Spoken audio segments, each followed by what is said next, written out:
State radio in Rwanda was taken over by one tribe, one group.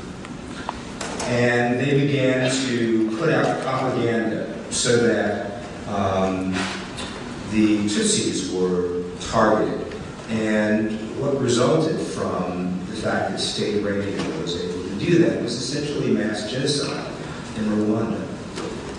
But the state, or this particular tribe which controlled the radio, very purposely moved to make sure that they could do things. Media and social change.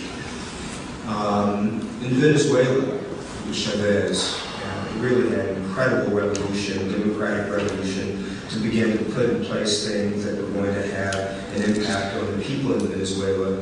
The property owners and the folks who were then controlling the media in Venezuela rebelled, worked frankly with folks here in the U.S. government, worked to oust him, but he came back in another revolution, and then Chavez began to take very seriously media in this country. And we've had complaints about this ever since. So media and social change. There's been a lot of noise about the fact that the U.S. media were sort of, sheep regarding Iraq. But as I remember that media, they were really beating the drum. They weren't just saying, oh yes, whatever you say, Mr. President. They were saying, listen, we've got to do something, and it's time to go to war. They were not merely sheep. They were not merely sheep. I'd like to pick a bone very briefly with Larry Lessig. I don't know if you've heard of Larry Lessig. Did anybody hear Larry Lessig? So Barack Obama struggled to get in Congress. Hillary Clinton struggled to get in Congress. John Edwards wanted to be in Congress. John Conyers, a really valiant congressional leader in Congress. A number of folks in Congress working very hard. I don't think that the number one problem is dependency on Congress. I think the number one problem is media.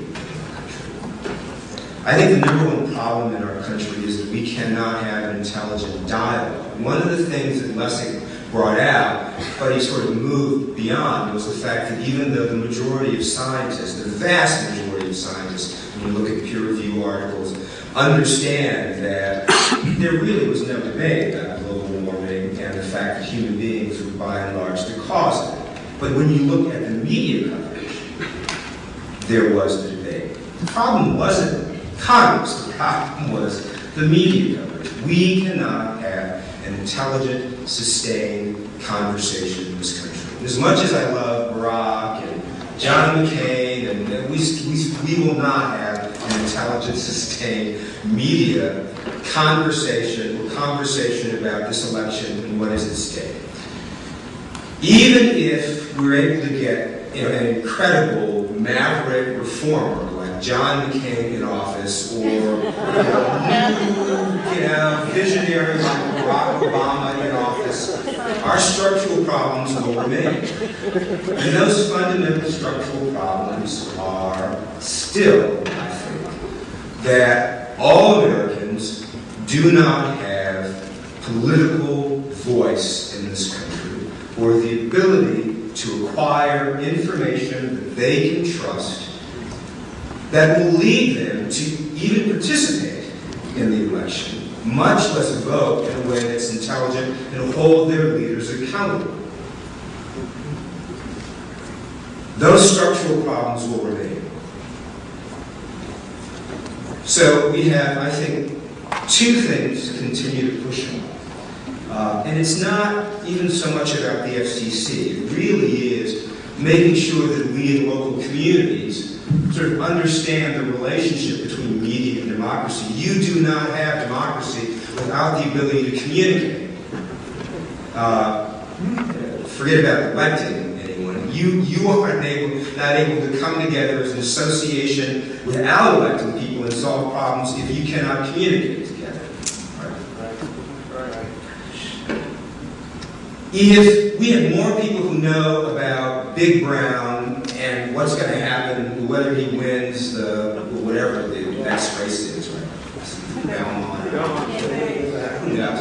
We have more people who know about that and know what's about the Celtics and the Lakers and a wide variety of things, and have any clue about what Barack Obama's policies are or what it is that McCain has been doing in office over the past 100 years.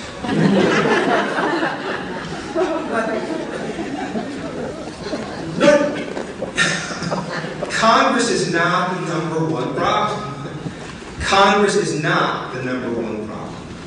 The number one problem is our inability to communicate in local communities, our inability to understand what's happening at our state level, and our inability to understand and communicate effectively to folks at the federal level.